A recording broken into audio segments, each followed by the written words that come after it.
Hey guys, Wavejump here, welcome back to our video. First off, I know this video will be laggy and in a very low resolution, but we're going to try nevertheless and record this and power through it because I want to teach you all about functions. So this is episode 4 of my command line tutorial series. Thank you for 596 subscribers. And first off, for those of you who are wondering, why it's a command line tutorial series, if you're kind of new to this, I'm not going to be focusing a lot of command blocks. I'm actually going to be focusing on the actual functions themselves, but command blocks will likely be incorporated into it at some point. Just don't, worry about that. So anyways, we're going to go ahead here and open up really quick our .minecraft folder because a lot of the function stuff is actually done outside of your Minecraft game. So we're going to go ahead here and exit out of there, and there we go. So now we're in our .minecraft folder. In order to get into your .minecraft folder, probably the easiest way I can think of right now is when you're in Minecraft, go to Options, Resource Packs, and click Open Resource Pack Folder. And then you'll see your current file path location, and you're going to want to go back to the one that says .minecraft or just Minecraft, I believe, if you're on Mac. The reason I'm saying that is, and of course, if you're on Windows, you'll probably know the %up trick is because I want to give a fairly cross-platform way to do it because I used to work on a Mac and I know that it's a bit different on there. Right, anyways. So the first step in order to create a function, and of course functions are things that you run locally inside of a world, is you're going to go to saves. And notice here I have a lot of saves. But we're going to open up our 1.12 tutorial. And you notice that's right here. So here we are. Here's our 1.12 tutorial, and first off, you may or may not have a data folder here. And actually you probably will have a data folder. But you're going to enter this data folder. If you don't have one, of course, create one. And then you're going to create a folder called functions if there isn't already one. And once you've created a folder called functions, you'll notice it'll probably be empty. So now it's time to create our first function. So what you're going to want to do is you're going to go to, actually, let's create a subfolder first so I can show you how this would work. I'm going to create a new folder called episode 4. Open up that folder, and now I'm going to create the function. So I'm going to create a new text document, and I'm going to name it example or test1.mc function. So you're going to end it with the prefix .mc function, and we're going to click yes when it asks me if I want to change it. Now you should keep in mind it might actually just save as a text file, and if it saves as a text file, we're going to want to do, and let me show you how you do this here. And actually, give me just a minute here, I have to add a nice window capture so that you can see what's going on. And if you see this turn black for a second, don't worry about it. Notepad and fit to screen. Alright, what you're going to want to do anyways, if this doesn't quite work, and I'm going to put this full screen here. Actually, no, right. Anyways, at the top here, and for some reason it's not showing up, but you would have this bar. You're going to go File, Save As. And under the Save As window, and again, sorry, you can't really see what I'm doing, you're going to go Save As Type, All Files, and then name the file whatever your file name is, .mc function. Try not to keep spaces in the file name because that might make things more difficult. Anyways, we're going to go ahead here, and we're going to go ahead and edit our first function. So you're going to right-click on test1.mc function, and click, open with, and then click Notepad typically. And again, sorry you can't really see my right clicks. It just kind of is what it is right now. But I actually have Notepad++ installed. Notepad++ is something I would highly recommend if you're going to be working with functions, because, let me see here if I could show it. There we go. Notepad++ is just great to work in. And again, it's really weird how this is all fitting into place here, but we'll try and get to work nevertheless. Okay, here we go. And for some reason, again, the title bar isn't showing up, and I'm not sure why that is. But anyways, now you notice we have this this file called test1.mc function. So now we could start putting in our commands. And actually, by the way, I will go over a command that's very useful called reload in a little bit once we're in game.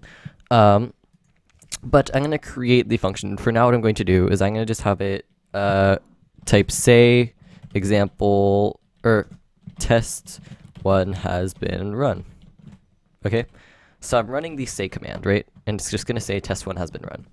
This is how you typically run a function. You just put in the commands you want, And I'm actually going to open up my game in the background here, and I will go ahead and switch over as soon as we're in there. Just like so. Okay, so now we're in our game here, and we want to know first off, how do we run the function? And I will be covering kind of a lot of aspects of function here, so in mind this might be a bit of a long video, but of course it's very important to know all aspects of functions. So if I do /function and press tab, you'll notice right away what appears is episode 4 : test1. So basically the idea is, say for example I had not created that extra folder called episode 4, I would just do function test1. But because I have that folder called episode 4, I'm going to do /function episode 4 : test1. Another thing I should note is that when you're looking at the type of file in File Explorer, you might actually see a parameter called type. So you'll see name, date, modified, size, whatever. You want to make sure under type it says MC function file. And if not, you have to save it as an MC function.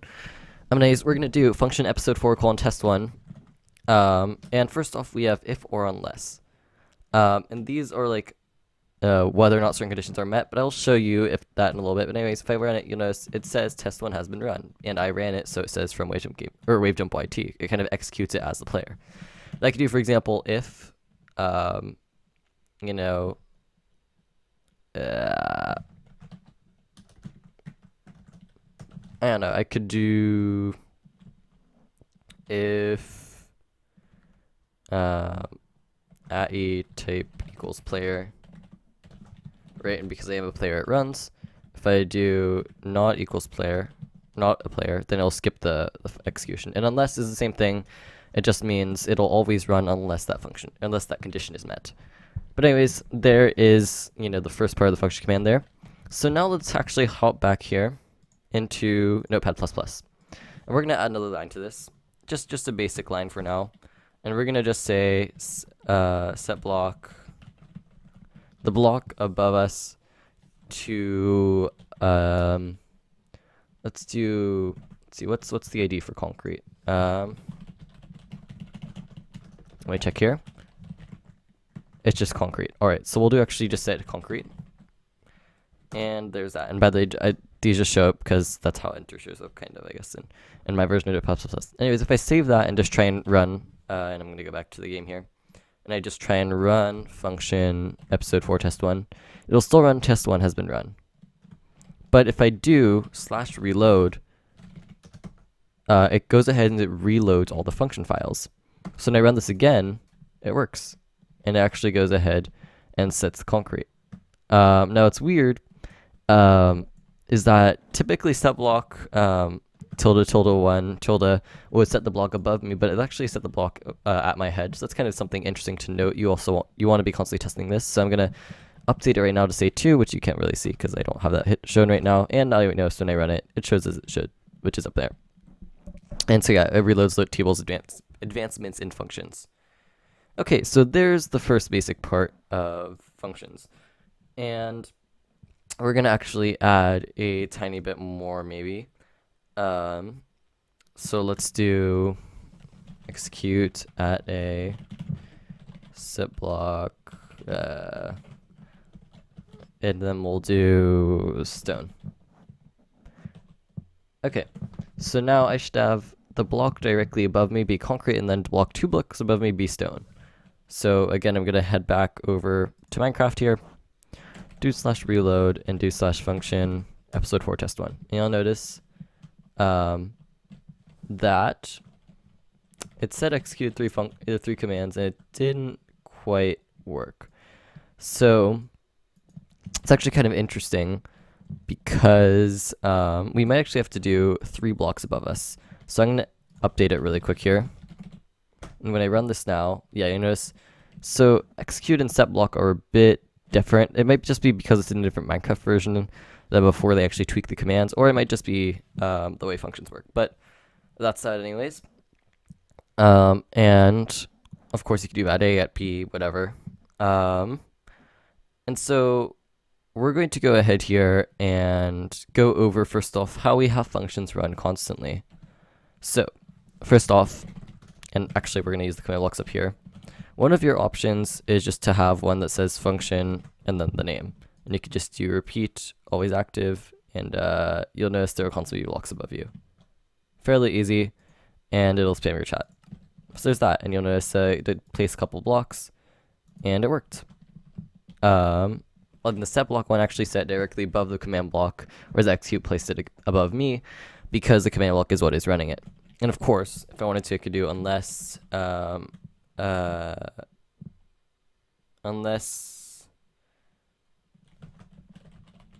equal tables pair or something like that, but we're not going to do that. We're just going to do a function. So there's function episode 4 test 1. Next, there is another way to do this, which is function game loop function, or game rule game loop function. So essentially, if you do game rule, one of these is called game loop function. And what this is this is a function that you want to constantly be running. So I'm going to set that to episode 4 test 1. You'll notice as soon as that happens, it'll automatically start running 20 ticks per second, basically 20 times a second, and I can set this to a dash, and then it'll stop. And you'll notice it did go ahead and definitely spam my chat, and it did go ahead and place those blocks. So that is definitely working. So that is another way to loop it. And of course, you could use a bunch of different commands and command blocks in order to have it only run under very specific conditions. But of course, you could also do that with scoreboard and this. So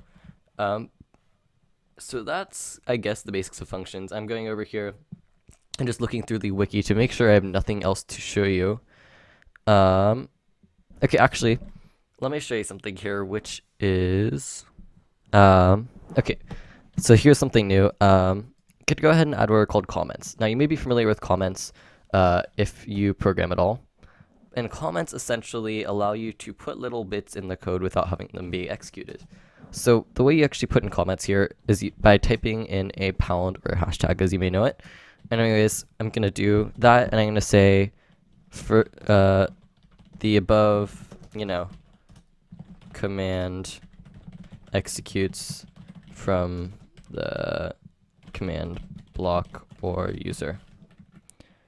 Okay, and then I could say here, for example, again, hashtag or pound will, set block above executor.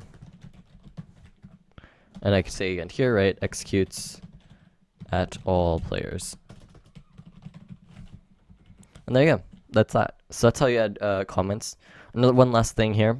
Again, I mentioned if I didn't create that kind of episode 4, I think it would be different. So I'm going to create a new MC function here again. So I'm going to go example.mc function.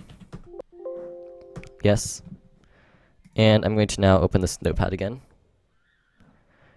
And I could, for example, do, say, example function has been ran.